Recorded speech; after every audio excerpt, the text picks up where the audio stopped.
Hello everyone. I am the storyteller. Tonight, I'll tell you about a place hidden in the folds of the city bar that doesn't appear on any map, and never shows up twice in the same place. They call it the Lost Bar, though no one really calls it anything at all. You don't find it. It finds you when you've lost your way, or maybe lost a part of yourself. It began when I followed a sound, a whisper through the alleys behind downtown, and found a flickering green light above a nameless door. What I stepped into wasn't just a bar, it was a trap woven with rules and rituals, where time bends and eyes watch for mirrors that don't reflect quite right. So pull up a chair, keep your back to the wall, and remember, never answer when the woman in red asks you to dance. Because once you're inside, the bar remembers. There's something about new beginnings that feels both exhilarating and terrifying at the same time. I had just moved to the city a few days ago, a decision driven more by professional ambition than anything else. It wasn't that I hated my old life, it was quiet, predictable, settled. Too settled, maybe. I'd been living in a small town on the outskirts of the city, a place where everyone knew everyone else's business. But now I was ready for something new, ready to make my mark. The job offer had been too good to pass up, a stepping stone, I told myself, to bigger things. I packed up and moved into the city, leaving behind the peaceful, almost claustrophobic life of my old town.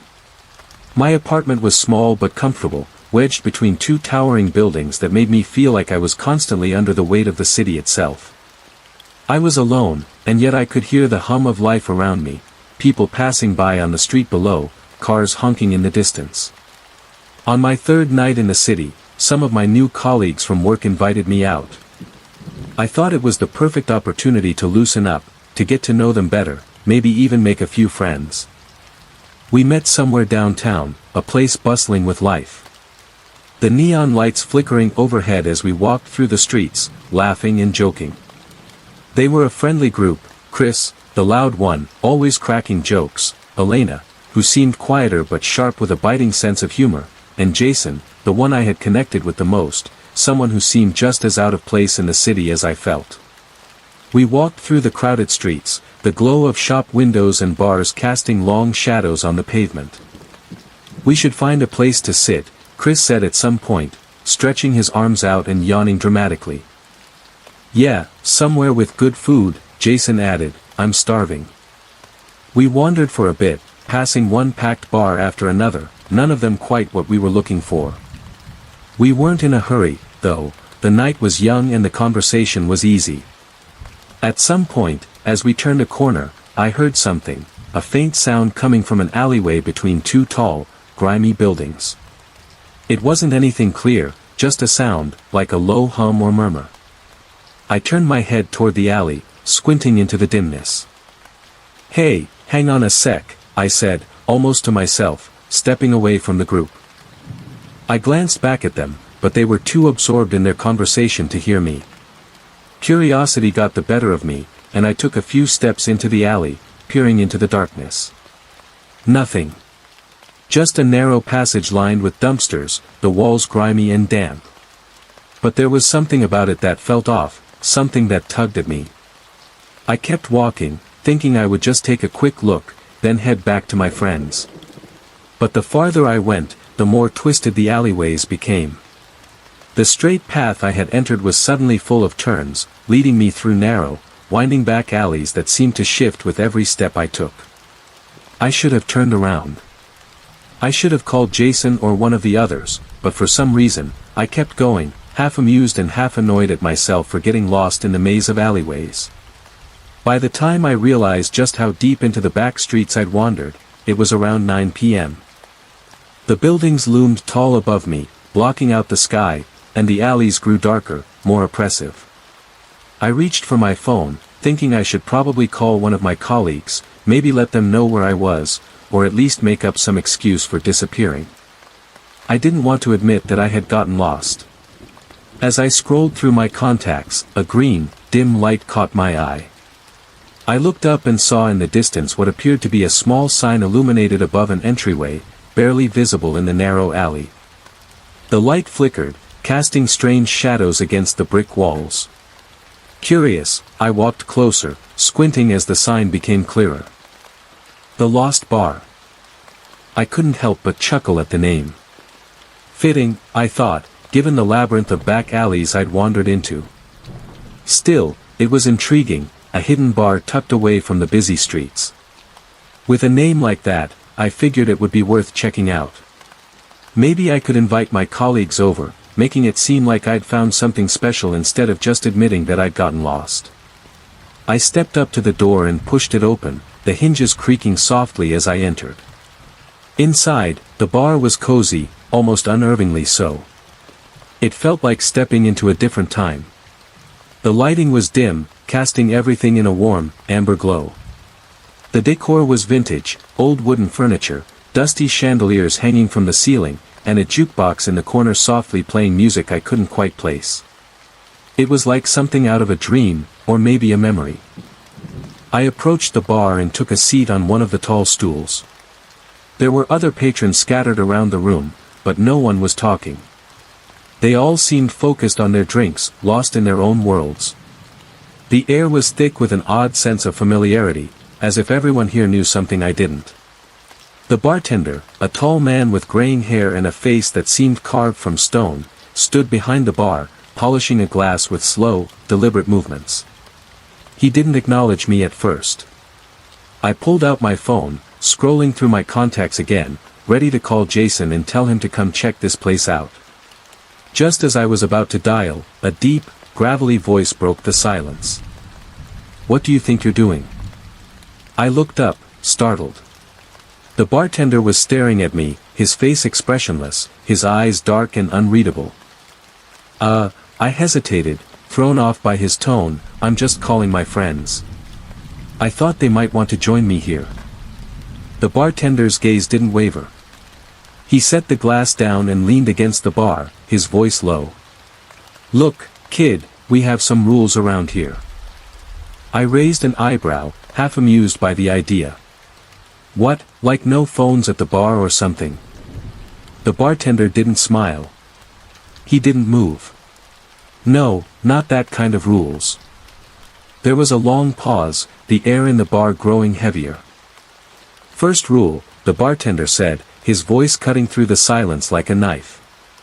"You can't seek out the bar intentionally. It only appears when you're lost, physically or emotionally. If you tell anyone to find it, they never will." I waited for the punchline, expecting him to crack a smile, but his face remained completely serious. I couldn't help but laugh a little, trying to brush off the tension. "Right, got it. Sounds fitting." Ignoring him, I continued with my call, telling Jason about the bar. I described the place, the vintage decor, and the overall vibe, hoping to pique his interest. Jason, however, was confused. He said he'd never heard of any bar like that downtown, but told me they'd come meet me anyway. As soon as the call ended, I started looking around more carefully. Something was off. The patrons, all of them, looked like they were from different eras. A man in a sharply tailored suit that looked like it belonged in the 1940s sat by the window, sipping a drink. A woman in a vintage dress, maybe from the 80s, sat in a corner, staring at her glass. The more I looked, the more I realized just how out of place everyone seemed, like they didn't belong to the same world, let alone the same decade. An uneasy silence filled the room, thick and oppressive, as though everyone knew something I didn't. Something terrible, something none of them would acknowledge. I was shaken from my thoughts when my phone rang. It was Jason. His voice sounded annoyed, like he was done with the joke. "There's nothing here, man," he said. "We've walked up and down the alleyways and there's no bar, no sign, no lights. Are you messing with us?" I frowned, my stomach knotting as a wave of confusion washed over me. "No, I'm serious, I'm sitting inside right now. It's called the Lost Bar, you can't miss it." "Dude, I don't know what to tell you," Jason replied, the frustration clear in his voice. "We're standing right where you said and there's nothing here." Something cold crept up my spine. I glanced around the bar again, noticing the way the patrons seemed to move in slow, deliberate motions, as if time didn't matter to them. "I'll come outside dash." And before I could finish my sentence, a hand landed on my shoulder. It was the bartender. His grip was cold, almost unnaturally so, and when I turned to look at him, his expression was completely flat, devoid of emotion. "Second rule," he said, his voice a low growl. "Under no circumstances should you leave the bar before midnight. The bar has its own schedule. If you try to leave before the clock strikes 12, you'll find yourself unable to return to the life you knew." My heart pounded in my chest as the weight of his words sank in. I tried to brush it off, tried to convince myself that this was all some elaborate joke, but the unease in the air was undeniable. I glanced over his shoulder at the clock hanging on the wall behind the bar. It read 1 p.m. This was ridiculous. I shook my head and lifted my phone to my ear again, ready to tell Jason that I was coming out. But as soon as I brought the phone to my ear, all I heard was static. Something wasn't right. I looked back at the bartender, and that's when I saw it. His face had changed. The skin on his cheeks stretched unnaturally, his grin widening to an impossible degree. His eyes where his eyes had been there were now dark, empty voids. I froze, my heart hammering in my chest, my mind reeling. I turned away from him, desperate to escape the sight of his twisted face, only to realize that every single patron in the bar was now staring at me. Their faces were blank, their eyes emotionless, but their heads all turned in unison, following my every move. I managed to get off the bar stool, my legs shaky, and began slowly making my way toward the door. I didn't dare run. I didn't dare make any sudden movements. The eyes of the patrons stayed fixed on me, their expressions never changing, their gaze piercing through me like knives. As I reached the door, I heard the static on my phone again. It crackled in my ear, a low, distorted sound, but beneath the static, I heard something else, a voice. The bartender's voice. "Third rule," it said, low and distorted. "Never look at the clock. Time doesn't move the same inside the bar. If you look at the clock, you'll begin to notice things around you, like faces shifting, patrons vanishing." My mind was spinning, my thoughts racing. I slowly turned back toward the bar, my eyes landing on the bartender once again. His face had returned to its previous state, calm, unreadable. But I could still see the flicker of that grin, the hint of something terrible lurking beneath the surface. This wasn't a joke. I stepped away from the door, my heart pounding in my chest. I couldn't leave, not yet, not before midnight. I walked back to the bar, my head down, avoiding the gazes of the patrons, avoiding the clock. I could feel the weight of their stares, the way their eyes followed me as I moved, but I didn't look at them. I didn't dare. I sat down again, my hands trembling as I rested them on the bar. The bartender turned to me, his expression as neutral as ever. "Kid," he said slowly, "you've broken the rule. Every rule you break has consequences." I swallowed hard, my throat dry. "But you didn't tell me the third rule in time." "How could I know?" The bartender's lips curled into a faint smile. "You didn't let me finish talking." I sat there in stunned silence, the weight of what had just happened pressing down on me like a heavy blanket. I looked around the bar again, trying to calm myself, trying to make sense of it all. The patrons had gone back to their drinks, their conversations, as if nothing had happened. A slight feeling of relief washed over me, but it was fleeting. The bartender reached under the bar and pulled out a small, yellowed piece of paper. He scribbled something down on it before sliding it across the counter toward me. "These are the rest of the rules," he said, his voice calm. "You'd best follow them." I picked up the paper with trembling hands and began to read. "Fourth rule, if you see my reflection in the bar mirror, don't speak. Fifth rule, if an old man sits next to you at the bar, you should always offer him a drink. Sixth rule, if the entrance door opens on its own, don't look. Seventh rule, never acknowledge the woman in the red dress. Eighth rule, don't turn around if you feel someone tap your shoulder. I felt a cold shiver run down my spine as I read the final rule. I didn't know what any of this meant, but I knew one thing for sure: I didn't want to find out. I glanced back up at the bartender. "What's the deal with the woman in the red dress?" I asked, my voice barely above a whisper. The bartender's expression darkened. He leaned in closer, his voice low and menacing. "Every now and then you may spot a woman in a faded red dress with pale skin and black eyes sitting at the far end of the bar. No one else seems to notice her. If you look directly at her, she'll stare back. She'll smile, stand up, and approach you.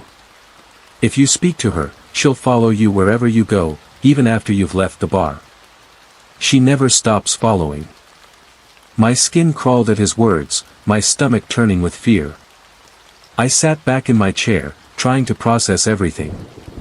My mind was reeling, and I needed anything to calm my nerves.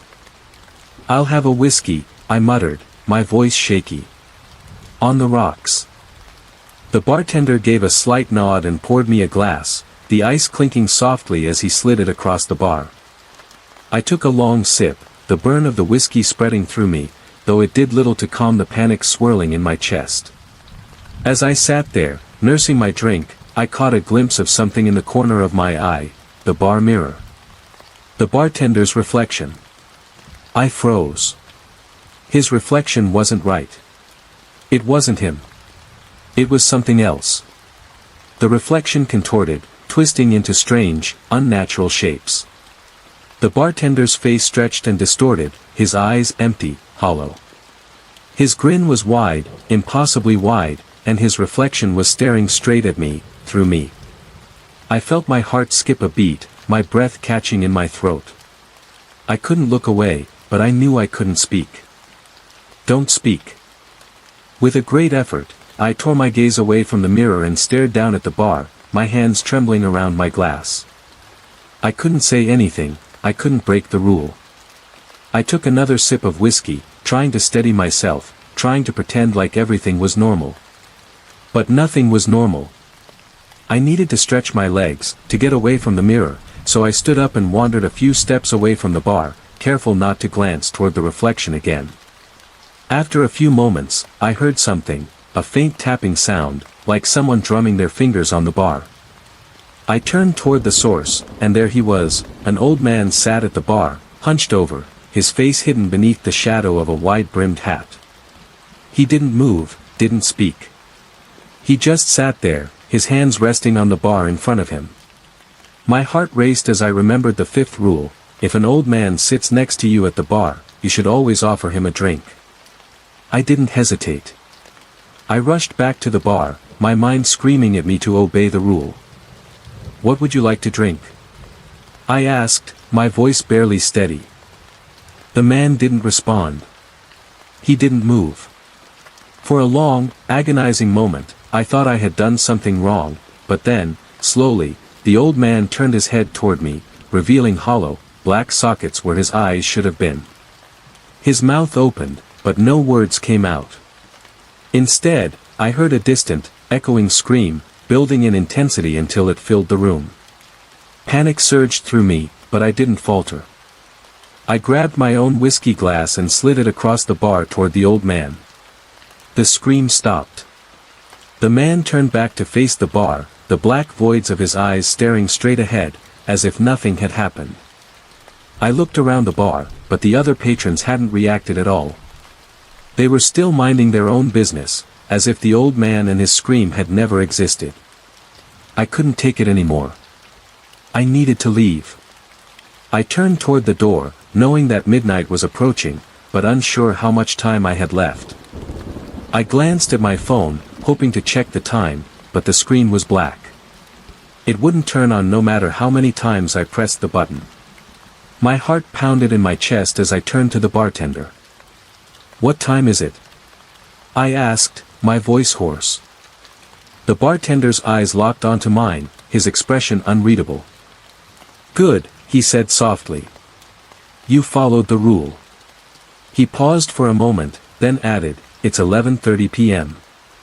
Relief flooded through me. Just 30 more minutes. I could make it. I could survive this. The clock on the wall continued to tick away in the background, its sound strangely muted, as if it was coming from somewhere far off, even though I knew it was just behind the bartender. 30 minutes, and then I could leave this nightmare behind me. I asked for another glass of whiskey, and the bartender obliged. I took a sip of my whiskey, trying to calm the trembling in my hands. The warmth of the alcohol did little to ease the knot of fear tightening in my chest. My eyes flickered toward the mirror behind the bar, but I quickly averted them. The reflection of the bartender, contorted and wrong, still burned in my memory. I glanced at the patrons around me. They were all still absorbed in their own worlds, their expressions distant, their movements slow and deliberate. It was like they were moving through water, stuck in some kind of suspended animation. But even now, none of them seemed to acknowledge my presence, none except for the bartender. I drummed my fingers against the bar, forcing myself to breathe slowly, trying to keep my thoughts grounded. I needed to focus. I couldn't afford to break another rule. One more slip up, and I didn't know what would happen, but I knew it wouldn't be good. The bartender's voice echoed in my head. Every rule you break has consequences. My mind drifted back to the list he'd given me. The rules were burned into my brain, etched into my thoughts like a brand. Don't look at the clock. Don't speak if you see the bartender's reflection. Don't turn around if someone taps your shoulder. Never acknowledge the woman in the red dress. I exhaled shakily. 30 minutes. That was all. But then, out of the corner of my eye, I saw her. She sat at the far end of the bar, almost hidden in the shadows.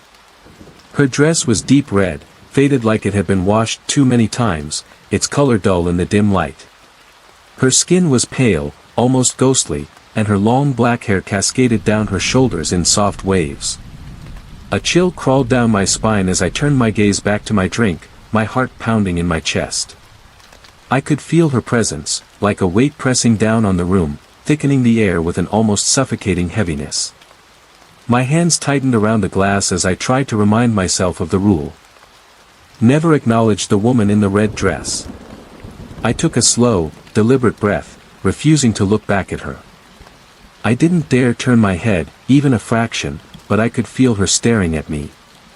I didn't know how I knew, maybe it was the way the atmosphere seemed to shift, the way the energy in the room changed. The silence became heavier, more oppressive, like the very air was holding its breath. I swallowed hard, my throat dry, my pulse quickening. I had never felt this kind of fear before. This wasn't the fear of something you could see, something tangible. This was the fear of the unknown, of something you couldn't explain, something lurking just beyond the edge of reality. I kept my gaze locked on the bar, pretending to study the worn surface of the wood. My mind raced with questions I couldn't answer. Why was she here? Had she always been there, waiting, watching, hidden in the shadows until now? Or had I somehow drawn her attention by breaking the rules? The seconds felt like hours, dragging on as the tension in the air grew thicker. I couldn't ignore the feeling anymore, the sense that something was coming closer, creeping toward me from the far end of the bar. My skin prickled as if 1,000 tiny eyes were watching me from the darkness. I didn't dare move. I barely breathed. A soft creak of wood echoed through the bar, a sound so faint, so subtle, that if I hadn't been on edge, I might not have noticed it. But I did.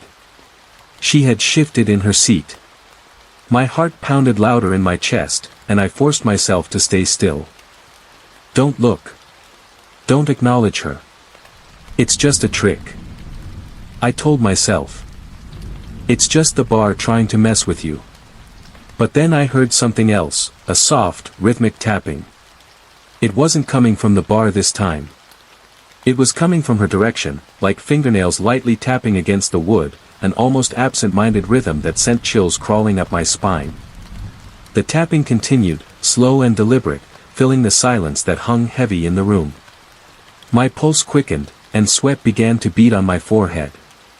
Every instinct screamed at me to glance over, just a quick look, just to make sure she wasn't moving closer. But I didn't. The bartender had warned me. She never stops following.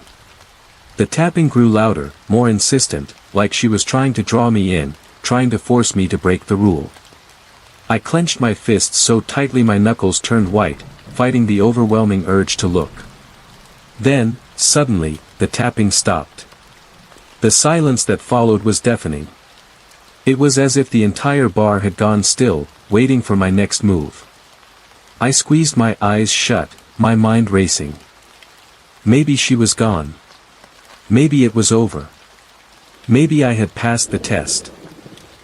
But then, from somewhere just behind me, I heard a soft, almost melodic voice. "Would you like to dance?" My blood ran cold. It was her. Her voice was smooth like velvet, and yet it felt wrong, too soft, too inviting, like a predator luring its prey. My heart pounded so hard in my chest I thought it might burst. I didn't move. I didn't answer. I couldn't.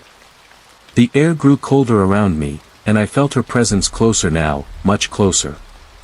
My skin crawled as I sensed her standing just a few feet behind me, waiting for me to acknowledge her, waiting for me to break the rule. Don't look. Don't speak. My mind repeated the mantra over and over, clinging to it like a lifeline. I gripped the edge of the bar, my nails digging into the wood as I fought to keep my composure. "Would you like to dance?" she asked again, her voice softer this time, more intimate, like a whisper against my ear. I could feel her breath on the back of my neck, the cold, icy breath of something that wasn't human. I wanted to scream, to run, to bolt out of the bar and never look back. But I couldn't. I was paralyzed by fear, trapped in the grip of something ancient and terrifying. The bar around me seemed to fade into the background, the patrons distant and blurred, their figures blending into the shadows. It was just me and her now, suspended in this moment of unbearable tension. And then, the cold draft vanished. The weight lifted. I blinked slowly, realizing that I was still sitting at the bar. I hadn't moved. The air around me felt warmer, the oppressive tension easing ever so slightly. My heart continued to race, but I could feel myself returning to reality, to the bar, to the present. She was gone.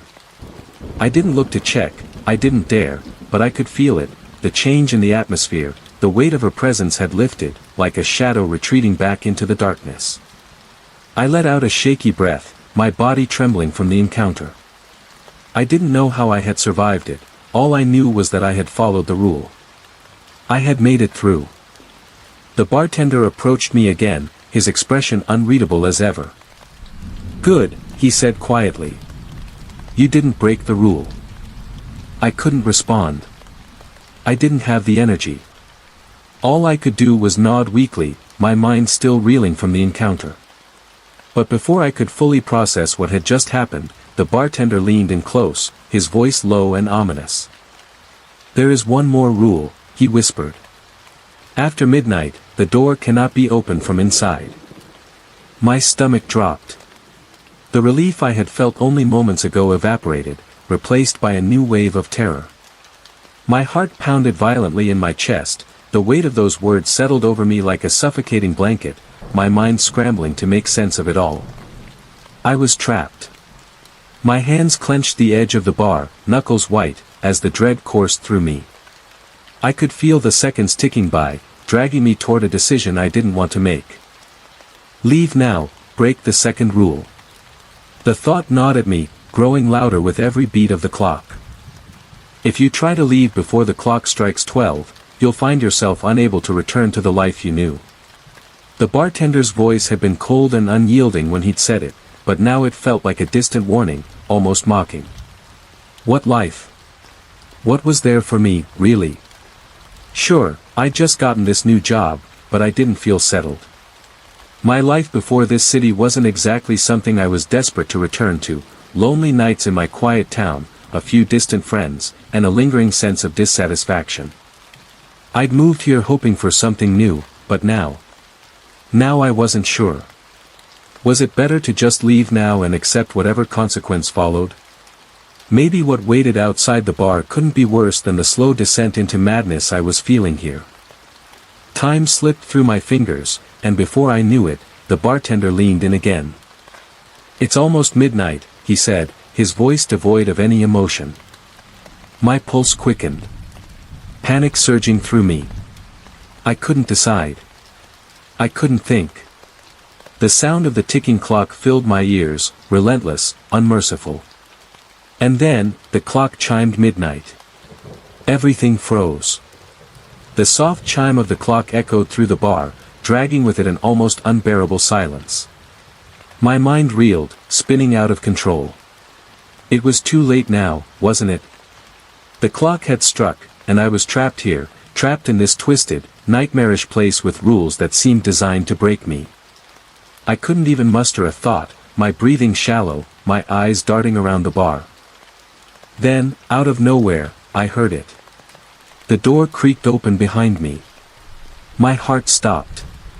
My mind raced, instantly recalling the sixth rule. If the entrance door opens on its own, don't look. But that door.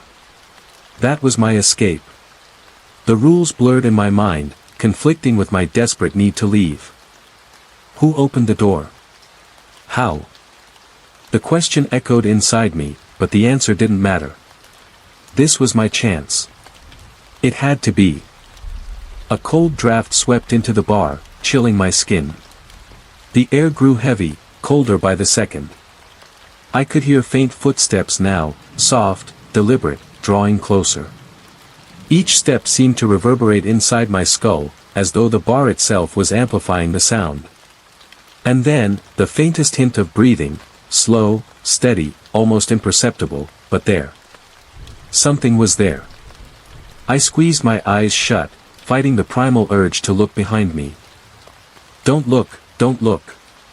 The cold grew more intense, creeping up my spine, as if a presence was looming right over my shoulder. I could feel it standing just inches away, watching me.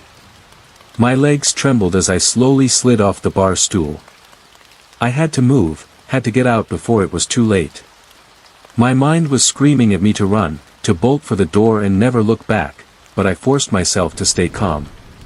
My heart pounded in my chest, so loud I was sure the whole bar could hear it. Then I felt it, a light tap on my shoulder. The eighth rule pulsed in my head like a warning siren, urging me to ignore the icy fingers that had touched me. My heart was racing, my palms clammy, as I took a hesitant step toward the open door. The cold draft beckoned me, pulling me toward the exit, and yet the air felt thick, weighted down by the presence that was still just behind me. I couldn't look. I couldn't acknowledge it. The rules were all I had now. I took another step. The cold draft intensified, freezing my breath as it came out in shaky gasps. My feet felt heavy, like I was dragging them through a thick fog. The footsteps behind me grew louder, closer, the presence pressing down on me with every step I took toward the door. The tap on the shoulder came again, firmer this time. I swallowed hard, my vision swimming, but I didn't dare turn around. I kept my gaze locked ahead, my hands trembling as I reached for the door frame. I was so close. The cold wind was biting at my skin, the escape tantalizingly within reach. But there was something else now, a faint whisper just behind me, so close it was almost like it was inside my head. Stay. I squeezed my eyes shut, fighting the overwhelming urge to listen, to turn and face whatever it was that lurked behind me, but I knew I couldn't. I had to leave. This was my only chance. I forced myself to take another step, my heart hammering in my chest. I reached the doorway, the cold air hitting me like a slap to the face. The footsteps behind me grew louder, and I could feel the presence almost breathing down my neck now, but I didn't stop. I took one last step and crossed the threshold. And then, silence. The cold disappeared in an instant, the suffocating weight lifted from my shoulders.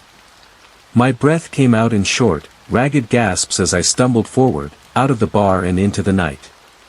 I blinked, disoriented, the darkness of the alley surrounding me. I was outside, but when I turned, there was nothing there.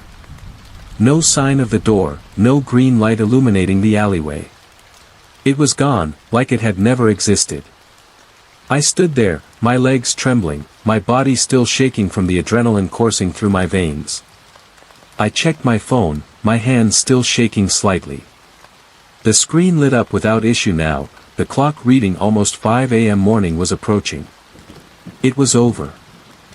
I exhaled a long, shaky breath, half expecting to hear the sound of footsteps or the faint echo of the bartender's voice, but there was nothing. Just the quiet hum of the city, the distant sound of traffic in the early hours of the morning. I took a few steps down the alleyway, glancing over my shoulder one last time. The alley was empty, just dark walls and shadows. But deep down, I couldn't shake the feeling that something, or someone, was still watching.